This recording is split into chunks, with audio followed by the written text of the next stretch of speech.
हे everyone, another day another video. और आज मैं आपको बताने वाली हूँ कि आपको ऐसा क्या करना है। एक कौन सी एकदम बेस्ट लास्ट ट्रिक बताऊंगी जिसके आपके परसेंट, अगर आप 55% से है तो आप 95-85% तक बन सकता है। आज मैं आपको एक ऐसी ट्रिक, एक ऐसे सब्जेक्ट के बारे में बताऊंगी जिसमें आपको बहुत ही कम मेहनत करनी है और आप बहुत ही अच्छे परसेंटेज लेके आ सकते हैं। बहुत सारे बच्चों ने किया है और आप भी ये कर सकते हैं। So the trick is, the subject is your IT subject. तुम आईटी को हल्के में मत लेना, ये बहुत ही मेजर रोल प्ले करता है आपकी परसेंटेज पे, आपकी मार्कशीट पे। सी, आपका जो मार्कशीट बनती है, सीबीएसई आपको मार्कशीट जो बना के देती है उसमें आपके टॉप 5 सब्जेक्ट के मार्क्स कैलकुलेट होते हैं परसेंटेज के लिए।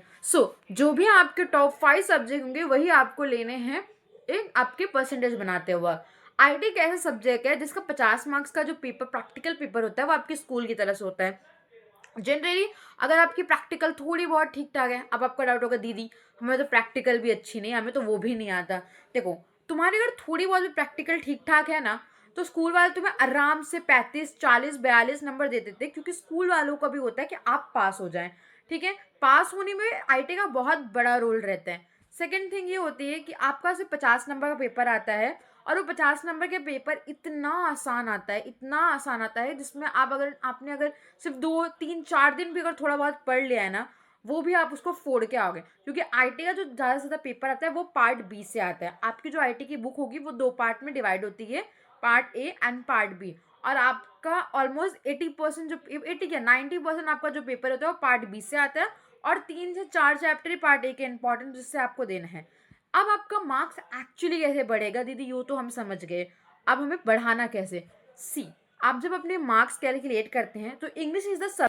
तो लास्ट वीडियो में मैंने आपको बताया कि आपका आईटी कैसे होता है। तो सी, आपकी जो मार्कशीट प्रिपेयर होती है, सीबीएसई आपको परसेंटेज नहीं देती, सीबीएसई आपको ग्रेड नहीं देती, सीबी आपको नंबर देती है, परसेंटेज आप निकालते हैं। अगर आप चाहते हैं कि आपको कैसे बने, तो देखो, इंग्लिश इज अ सब्जेक्ट आपकी परसेंटेज बनाने में जो आपको रखना पड़ेगा। फॉर एग्जाम्पल, आपने इंग्लिश में 67 मार्क्स स्कोर किए, आप वहाँ पे इंग्लिश रखेंगे। अब आपके 4 ऐसे और सब्जेक्ट होंगे जो आपको लिखने होंगे। पर आप तो सोचेंगे दीदी हम तो 6 सब्जेक्ट का एग्जाम देने वाले हैं। तो बच्चे, आपके 6 के 6 सब्जेक्ट परसेंटेज में कैलकुलेट नहीं होते, आपके बेस्ट 5 सब्जेक्ट होते हैं। बेस्ट 5 का मतलब पहले 5 सब्जेक्ट जिनमें आपके नंबर सबसे ज़्यादा है, आप उन्हीं सब्जेक्ट को अपने कैलकुलेट करते हैं। इसलिए अगर आप एक सब्जेक्ट में फेल भी हो जाते हैं, फॉर एग्जाम्पल आप मैथ्स में अच्छे नहीं हैं और आप मैथ्स में फेल हो जाएंगे, तो डोंट वरी, आपको वापस एग्जाम्स देने की ज़रूरत नहीं होती, आपको वापस पीटी देने की ज़रूरत नहीं होती। आपके कंप्यूटर के मार्क्स वहाँ रिप्लेस कर दिए जाते हैं। फॉर एग्जाम्पल, इंग्लिश आपको रखना पड़ेगा, इंग्लिश को आप रिमूव नहीं कर सकते, तो आपको इंग्लिश में थोड़ी बहुत मेहनत करके पास होनी है। उसके बाद आपकी एसएसटी, आपको एसएसटी में 65 आए, आपको फिर मैथ्स में आपके नंबर बहुत कम आए, आप 40, 30, 35 आप जस्ट पास में हो, पर साइंस में आपके नंबर है।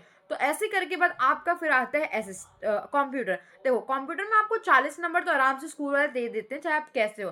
फिर आपको 50 नंबर का पेपर लिखना है। वो 50 नंबर का पेपर बहुत ही आसान होता है, आपको उसके लिए बहुत मेहनत नहीं करनी। मतलब तुम 1-2 दिन पहले भी अगर कंप्यूटर खोल के बैठ जा रहे हो और थोड़ा बहुत देख ले रहे हो, या तुम वीडियोज ही देख के जा रहे हो, you can rock in it. इससे आपके परसेंटेज बहुत जल्दी बन सकते हैं, बहुत अच्छे से बन सकते हैं। तो आप अपने कंप्यूटर सब्जेक्ट पे थोड़ा बहुत फोकस दे देना, थोड़े बहुत चैप्टर रीड कर लेना, या आपकी टीचर जब एक्सप्लेन कर रही होगी तो भी आपको अगर पता है तो आप अपना फोड़ के आओगे। ये स्ट्रैटेजी को फॉलो करो, इससे तुम 90+ मार्क्स स्कोर कर पाओगे, तुम्हारे परसेंटेज यूं बढ़ जाएंगे। अगर तुम्हारा 1-2 सब्जेक्ट